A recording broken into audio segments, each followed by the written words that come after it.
उत्तराखंड चुनाव को लेकर आपकी तैयारी तेज। कर्नल कोठियाल ने बच्चों से किया वादा, सरकार बनते ही स्कूलों की दशा सुधारेंगे।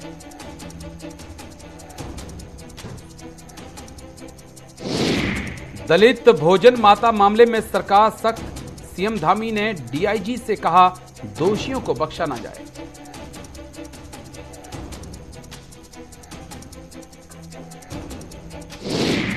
बीजेपी प्रदेश अध्यक्ष मदन कौशिक ने दिया बड़ा बयान, हम उत्तराखंड में फिर बनाएंगे सरकार, पुष्कर सिंह धामी होंगे मुख्यमंत्री।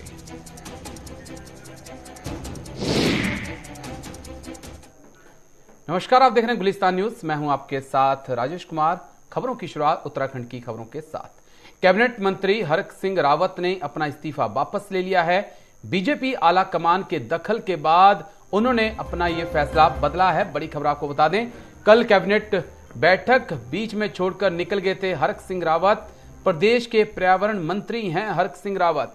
तो आपको बता दें, हरक सिंह रावत ने अपना इस्तीफा जो है वो वापस ले लिया है। कल जैसे उन्होंने इस्तीफा दिया शाम को, उसके बाद उत्तराखंड की राजनीति में भूचाल सा आ गया था, जिसके बाद आला नेता जो हैं वो उन्हें मनाने में लगे थे, जिसके बाद उन्होंने अपना जो इस्तीफा है वो वापस ले लिया है। बड़ी खबर आपको बता दें, आला कमान के दखल के बाद अपना फैसला बदल दिया।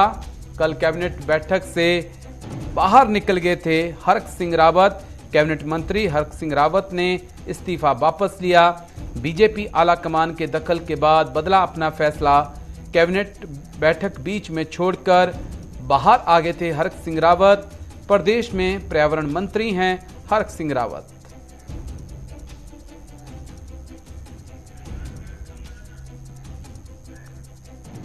हमारे सहयोगी धनराज गर्ग हमारे साथ जुड़ चुके हैं, सीधा उन्हीं का रुख करेंगे। धनराज, समझना चाहेंगे कल रात को इस्तीफा और 24 घंटे से पहले इस्तीफा वापस, क्या कुछ चल रहा है उत्तराखंड की राजनीति में? जी राजेश, बिल्कुल जिस तरीके से देखा गया कि कल कैबिनेट की बैठक थी और उस बैठक में जो कैबिनेट मंत्री हैं हरक सिंह रावत, यानी कि उत्तराखंड के जो पर्यावरण मंत्री हैं हरक सिंह रावत, वो कहीं ना कहीं अपनी नाराजगी जाहिर करते हुए नजर आए। यानी कि वो कैबिनेट बैठक बीच में छोड़कर निकल गए और कहीं ना कहीं उनकी नाराजगी थी और साफ तौर पर उन्होंने इस्तीफा देने की बात कही थी, लेकिन इस्तीफा दिया नहीं था। लेकिन इस्तीफा देने की बात उन्होंने कही थी क्योंकि उनकी जो मांग है वो एक ही मांग है उनकी कि जो उनका क्षेत्र है कोटद्वार, उसमें एक मेडिकल कॉलेज बनना है, उसको बनाने की मांग वो लगातार उठाते रहे हैं और उसी मांग को लेकर वो नाराज भी चल रहे थे। लेकिन जिस तरीके से कल कैबिनेट से वो बाहर निकल गए तो कहीं ना कहीं उस समय उत्तराखंड की राजनीति में एक भूचाल जरूर देखने को मिला, क्योंकि बड़ा ही कद्रवार नेता हरक सिंह रावत हैं और यदि वो बीजेपी छोड़ते हैं तो कहीं ना कहीं बीजेपी को बड़ा नुकसान उत्तराखंड में उठाना पड़ सकता है। लेकिन 24 घंटे के अंदर ही उनको मना लिया गया है। आला कमान की तरफ से उनको फोन किया गया, उनसे बात की गई और तमाम जो उनकी मांग थी उसको पूरा करते हुए 5 करोड़ रुपए मुख्यमंत्री पुष्कर सिंह धामी ने उसके लिए स्वीकृति भी कर दिए हैं। तो अब देखने वाली बात होगी कि जिस तरीके से हरक सिंह रावत को मनाया गया है, उसी के बाद कहीं ना कहीं जो विधायक हैं उमेश शर्मा काऊ, उनका भी इस्तीफा देने की बात सामने आई। लेकिन जब उनका बयान आया कि वो इस्तीफा नहीं देंगे बल्कि बीजेपी के साथ ही काम करेंगे, अब देखने वाली बात होगी कि हरक सिंह रावत अब मान तो जरूर गए हैं लेकिन आने वाले समय में कहीं ना कहीं भूचाल जरूर देखने को मिल सकता है। अब सीधा कहा जा सकता है यदि ऐसा भूचाल उत्तराखंड में आता है, बीजेपी में कि जो मंत्री हैं या विधायक हैं वो बीजेपी छोड़कर किसी और दल में शामिल होते हैं, तो कहीं ना कहीं बीजेपी को बड़ा नुकसान उत्तराखंड में 2022 के चुनाव में राजेश जरूर उठाना पड़ेगा। लेकिन अभी जिस तरीके से देखा जाए कि मुख्यमंत्री पुष्कर सिंह धामी का भी बयान आया है और साथ ही मदन कौशिक अध्यक्ष है, उनका बयान आया है। उन्होंने साफ तौर पर यही कहा है कि जो उनकी नाराजगी थी वो विकास कार्य को लेकर नाराजगी थी और उस नाराजगी को दूर कर दिया गया है। जी, सबसे बड़ा सवाल तो ये भी है, हाथ मिले हैं, क्या दिल मिलेंगे? बिल्कुल राजेश, एक सवाल लाजमी खड़ा होता है कि हाथ तो जरूर मिल गए हैं लेकिन दिल मिलने की बात ये तो आने वाला समय ही बताएगा कि दिल मिल पाएंगे या नहीं मिल पाएंगे, क्योंकि जिस तरीके से खटास कहीं ना कहीं हरक सिंह रावत के समय समय पर देखी जाती है कि हरक सिंह रावत समय समय पर एक करंट की तरह, जैसे करंट दिया जाता है ऐसे बीजेपी संगठन को करंट देते रहते हैं कि कभी वो पार्टी छोड़ने की बात करते हैं, कभी मंत्री पद से इस्तीफा देने की बात करते हैं। लेकिन अब वक्त बताएगा कि 2022 के चुनाव से क्या कुछ होगा या नहीं होगा ये तो आने वाला वक्त बताएगा। लेकिन ये कहा जा सकता है कि कहीं ना कहीं कांग्रेस की तरफ से भी दावा किया जा रहा है कि वो उनके संपर्क में है और जल्द ही वो कांग्रेस ज्वाइन करेंगे। चलिए, बहुत बहुत शुक्रिया आपका हमारे साथ जुड़ने के लिए और तमाम जानकारी देने के लिए। बढ़ते हैं आगे। एक और बड़ी खबर जो है उत्तराखंड से है। दरअसल दलित भोजन माता मामले में सरकार सख्त हो चुकी है। सीएम धामी ने डीआईजी से कहा है दोषियों को ना बख्शा जाए। उत्तराखंड के मुख्यमंत्री पुष्कर सिंह धामी ने उस मामले में जांच के आदेश दे दिए हैं जिसमें चंपावत के एक स्कूल में भोजन माता के पद से एक महिला को दलित होने के कारण हटाने की बात सामने आई थी। यह मामला तब सुर्खियों में आया जब पंचायत जिले के इस स्कूल में स्वर्ण वर्ग के छात्रों ने मिड डे मील खाने से मना कर दिया क्योंकि वह एक दलित महिला द्वारा पकाया जा रहा था। इसके बाद स्कूल पर दलित कर्मचारी को हटाकर स्वर्ण वर्ग की महिला को भोजन माता के तौर पर नियुक्त करने के आरोप लगे। चंपावत जिले के सुखी ढांग गांव में स्थित इस स्कूल के मामले में जांच करने के लिए सीएम धामी ने कुमाऊं अंचल के डीआईजी नीलेश आनंद भरने को निर्देशित किया है और कहा है कि दोषियों के खिलाफ सख्त कार्रवाई की जाए। खबर के मुताबिक भरने के निर्देश भी दिए गए हैं कि उन लोगों पर भी नजर और लगाम रखी जाए जो इस मामले से जुड़े गलत तथ्य या अफवाहें उड़ा रहे हैं। इधर भोजन माता की नियुक्ति पर उठे सवालों के बाद स्कूल प्रबंधन ने दावा किया कि इस पद के लिए हुए चयन प्रक्रिया के सभी नियमों का पालन किया गया है।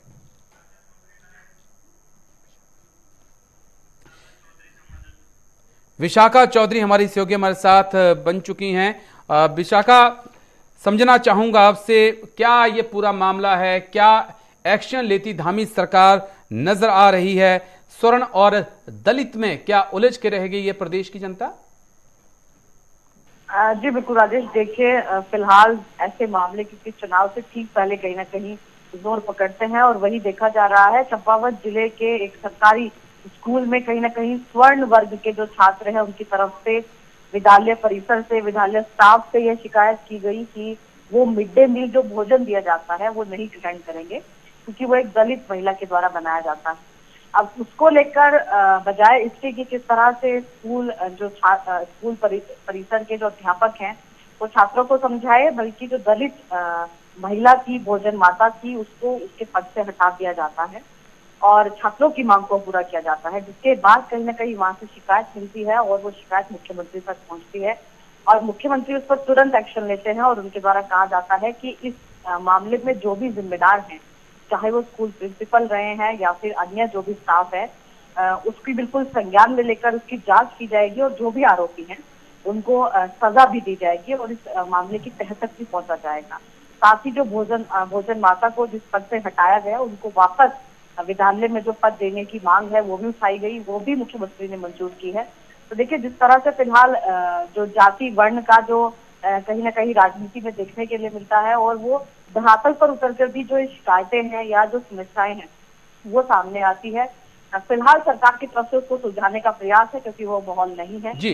विशाखा, लेकिन मेरे पास जो अपडेट मैं देख पा रहा हूँ और समझ पा रहा हूँ उसमें ये भी कहा जा रहा है कि अब जो दलित बच्चे हैं उन्होंने स्वर्ण के हाथों से बना हुआ खाना, कहा जा रहा है कि उन्होंने इनकार कर दिया है कि हम भी स्वर्ण जो भोजन माता है उसके हाथों से बना हुआ खाना नहीं खाएंगे। तो बच्चों के अंदर ये चीजें आना एक बहुत बड़ा अलर्ट है हमारे लिए।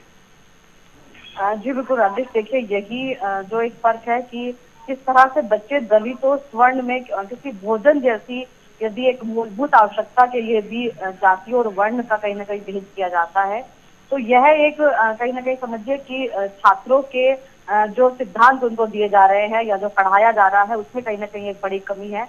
या कहा जा सकता है कि उस एरिया में एक बड़ा जो भेदभाव है जाति और वर्ण का रहता होगा, तभी एक सरकारी स्कूल में भी छात्रों की यह मांग रही है और रहती है कि उस पर इतना बड़ा जो कदम है वो भी स्कूल परिषद की तरफ से उठाया जाता है।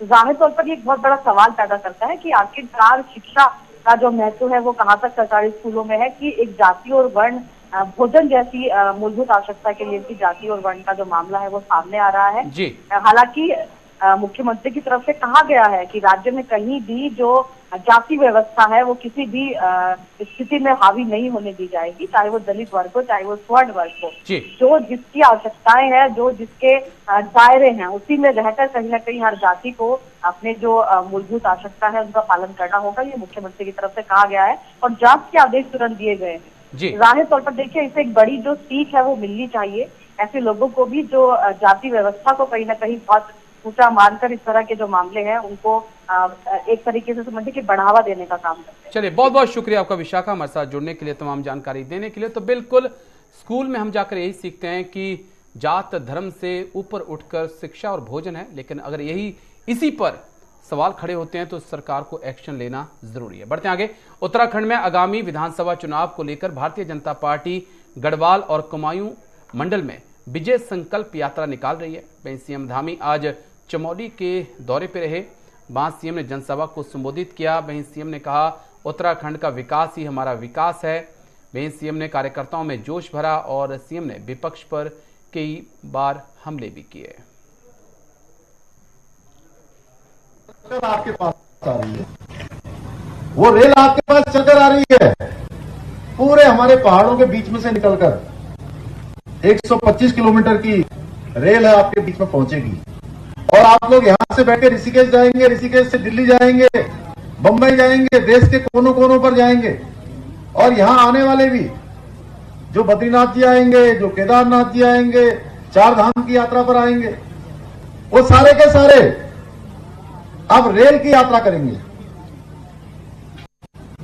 ये रेल की योजना पूरी होने से, चाहे भौगोलिक दृष्टि से हो, चाहे वो सामरिक दृष्टि से हो, चाहे पर्यटन की दृष्टि से हो, चाहे वो तीर्थाटन की दृष्टि से हो, हर दृष्टि से ये योजना हमारे लिए बहुत लाभकारी होने वाली है। इसी प्रकार से अभी पिछले दिनों हमने प्रधानमंत्री जी से अनुरोध किया था कि एक रेल परियोजना जो लंबे समय से प्रस्तावित है, टनकपुर से बागेश्वर, वो आपको भी आपके बल से उस तरफ जाएंगे तो थोड़ा आगे बागेश्वर हो जाएगा। इस योजना को भी स्वीकृति मिलनी चाहिए। मैं प्रधानमंत्री जी का धन्यवाद करता हूं कि लंबे समय से इस क्षेत्र के भी बहुत लोगों ने उस रेल को लाने के लिए लगातार प्रयास किया। बागेश्वर में बागेश्वर टनकपुर रेल लाइन संघर्ष समिति बनी, कितने लोग तो भगवान के पास चले गए, लेकिन यह यात्रा पूरी नहीं हुई। मैं प्रधानमंत्री जी का धन्यवाद इसलिए करना चाहता हूं कि जो काम असंभव थे, जो संभव नहीं लगते थे, वो काम भी उनके नेतृत्व में संभव हो रहे हैं। 155 किलोमीटर की जो रेल लाइन है टनकपुर से बागेश्वर रेल लाइन को भी ब्रॉडगेज सर्वे के लिए स्वीकृति प्रदान हो गई और केवल स्वीकृति प्रदान नहीं हुई है, 19 करोड़ रुपए की धनराशि उसके लिए भी जारी हो गई है। ऑल वेदर रोडों के बारे में आदरणीय भाई साहब ने पूरा बताया। ऑल वेदर 4 धाम रोड है, लगातार बन रही है। इस कोने से उस कोने को जोड़ने का काम हो रहा है, कुमाऊं से जोड़ने का काम हो रहा है, सारे नेशनल हाईवे को जोड़ने का काम हो रहा है। माला प्रोजेक्ट बहुत तीव्र गति से चल रहा है। अब भारतमाला प्रोजेक्ट के बारे में बहुत लोगों को पता नहीं होगा। 4 धाम के लिए हमारे यहाँ ये ऑल वेदर रोडें बन रही है। उसी प्रकार से उत्तराखंड विधानसभा चुनाव की तैयारियों के मद्देनजर भारत निर्वाचन आयोग की टीम 2 दिवसीय दौरे पे देहरादून आई। इस मौके पर मुख्य चुनाव आयुक्त सुशील चंद्रा ने कहा है कि इस बार चुनाव प्रचार के लिए 601 मैदान और 277 भवनों की पहचान की गई है। उम्मीदवारों को इन्हें पहले आओ और पहले पाओ के आधार पर जो है आवंटित किया जाएगा। मुख्य चुनाव आयुक्त सुशील चंद्रा ने प्रेस कॉन्फ्रेंस करते हुए कहा कि उत्तराखंड की मौजूदा सरकार का 23 मार्च को कार्यकाल समाप्त हो रहा है। कानून व्यवस्था सहित तमाम शासन प्रशासन के चुनाव की समीक्षा हो चुकी है। इस बार कोविड के कारण 623 मतदान केंद्र बढ़ाए गए हैं और मतदान के समय को भी 1 घंटे बढ़ाया गया है।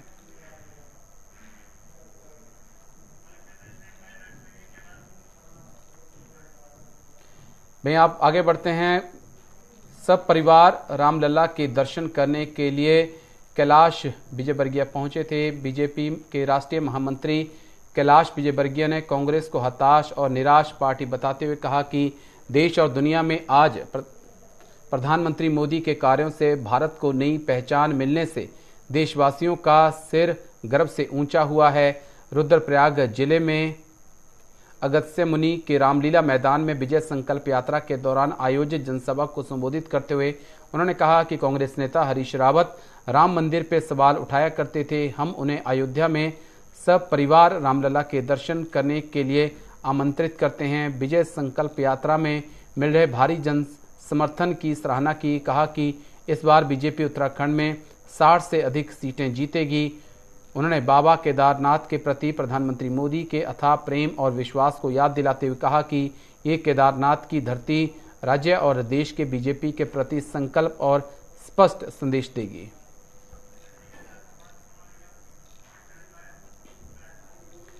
राहुल गांधी संग हरीश रावत बोले हैं कि चुनाव को लीड करूंगा। उनकी बैठक हुई है दिल्ली में। राहुल गांधी के साथ हुई बैठक के बाद पूर्व मुख्यमंत्री हरीश रावत ने कहा कि चुनाव में लीड करूंगा, लेकिन मुख्यमंत्री कौन होगा ये चुनाव के बाद ही तय होगा। इसके बाद अब हरीश रावत ने ट्वीट के बाद उत्तराखंड कांग्रेस में मचा घमासान सुलझता नजर आया है। दिल्ली में पार्टी के शीर्ष नेतृत्व जो है उसने हरीश रावत सहित उत्तराखंड कांग्रेस के बड़े नेताओं से बात की, जिसके बाद हरीश रावत ने मीडिया से कहा कि वह आगामी विधानसभा चुनाव लीड करेंगे। वहीं उत्तराखंड के पूर्व मुख्यमंत्री हरीश रावत ने इस मामले में आम आदमी पार्टी पर निशाना साधा। उन्होंने सोशल मीडिया पर लिखा, मेरा ट्वीट पढ़कर बीजेपी और आपको मिर्ची लग गई।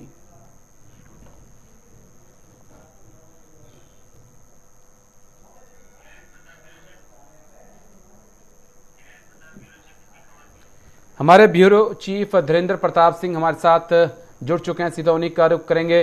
धीरेन्द्र प्रताप, हरीश रावत का ट्वीट और उसमें कहना कि बीजेपी और आपको मिर्ची लग गई, लेकिन कांग्रेस की हालत कैसी है? बिल्कुल, देखिए राजेश, मैं आपको बता दूं कि पूर्व मुख्यमंत्री हरीश रावत के एक ट्वीट से उठा जो सियासी बवंडर है वो अब धीरे धीरे शांत होता हुआ नजर आ रहा है, क्योंकि उनके उस ट्वीट से कांग्रेस में हड़कंप मच गया और तमाम जो बड़े नेता थे वो दिल्ली तलब कर लिए गए। राहुल गांधी भी अपने एक अहम दौरे से, केरल के अहम दौरे से लौट के तुरंत दिल्ली पहुंचे और उन्होंने वहां पे हरीश रावत, यशपाल आर्या, प्रदेश अध्यक्ष गणेश गोदियाल, प्रदेश प्रभारी देवेंद्र यादव के साथ बैठक की और अंत में मामला इस पे आके समाप्त हुआ कि अब हरीश रावत चुनाव में लीड करेंगे। यानी जो चुनावी कैंपेन के चेयरमैन पहले ही उनको पार्टी संगठन ने बनाया था, लेकिन अब एक तरह से यह स्पष्ट आदेश दे दिया गया है कांग्रेस आलाकमान की तरफ से कि चुनाव में हरीश रावत एक लीडर के तौर पे होंगे और तमाम जो बड़े नेता हैं उनके नेतृत्व में चुनाव का संचालन करेंगे। और अब इसकी वजह से कांग्रेस में जो एक शंका जताई जा रही थी कि हरीश रावत को उनके जो विरोधी हैं पार्टी में, वो चाहे नेता प्रतिपक्ष प्रीतम सिंह हो या गणेश गोदियाल जो पीसीसी प्रमुख है उत्तराखंड के, उनकी बात की जाए तो उनका जो प्रभाव है वो हरीश रावत पे थोड़ा कम हुआ है और हरीश रावत टिकटों के वितरण में भी अब महत्वपूर्ण भूमिका निभाएंगे। राजेश जी, वैसे अभी तक परंपरा यही रही है कि जो व्यक्ति चुनाव कैंपेन प्रमुख होता है वही आगे चल के प्रधानमंत्री या मुख्यमंत्री बनता है।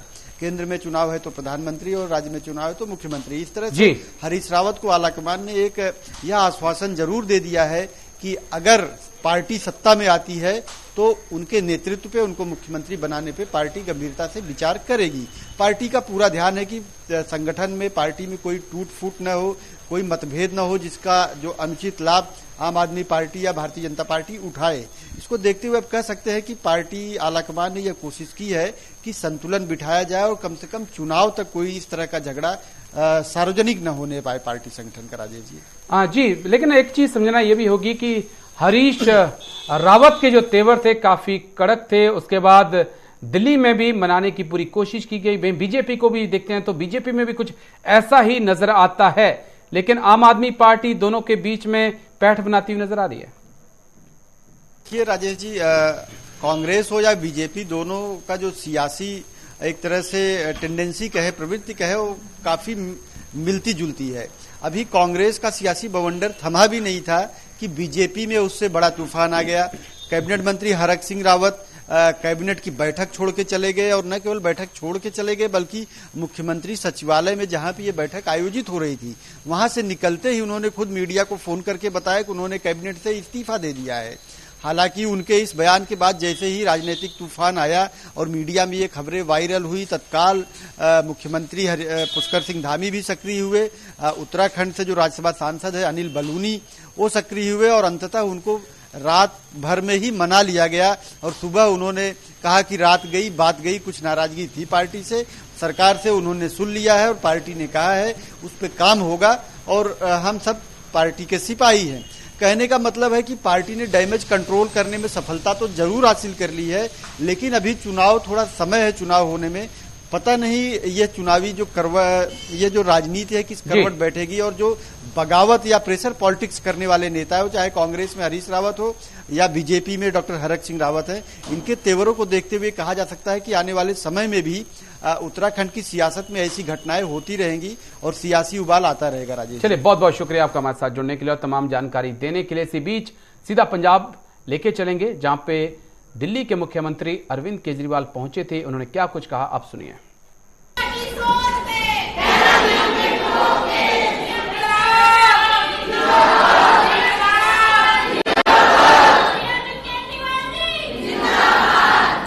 तो हमारी सरकार मिलने के बाद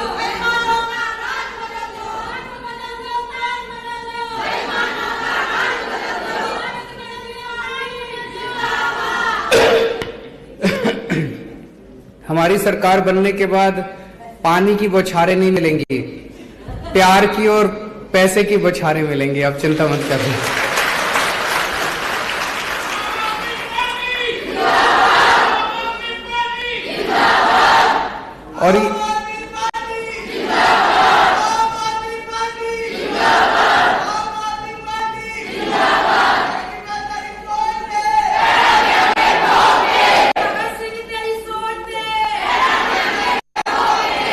और ये अभी आपने जो डिमांड रखी हैं ये हम मानेंगे, लागू करेंगे, लेकिन आज मैं ये कोई इतनी छोटी बात करने नहीं आया। आज मैं आप लोगों के साथ एक परमानेंट रिश्ता बनाने आया हूं, आपका भाई बनने के लिए आया हूं।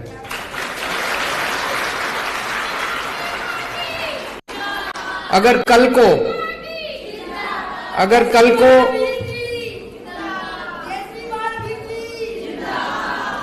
को अगर मेरी किसी भी बहन के घर में किसी तरह की समस्या होगी, जिम्मेदारी हमारी है, उस समस्या का समाधान करने की जिम्मेदारी हमारी है। हमारा काम होगा आपके एक एक घर की जिम्मेदारी लेना, और आपका काम होगा हमारे पूरे पंजाब की मां बहनों की डिलीवरी अच्छे से कराना, उनके बच्चों की देखभाल करना। तो दिल्ली के मुख्यमंत्री अरविंद केजरीवाल को सुन रहे थे आप। अमृतसर वो पहुंचे हैं और पंजाब चुनाव में हुंकार आम आदमी पार्टी ने भरी है, पूरी ताकत आम आदमी पार्टी ने झोंक दी है, और बीजेपी और साथ ही साथ कांग्रेस में भी इस वजह से हड़कंप मचा हुआ है, क्योंकि आम आदमी पार्टी एक दावेदार के तौर पे जो है उभर के सामने आई है, और अपना शक्ति प्रदर्शन भी आम आदमी पार्टी पंजाब में जबरदस्त तरीके से कर रही है। तो बुलेटिन में मेरे साथ इतना ही। देश और दुनिया की खबरों के लिए बन रही है हमारे साथ।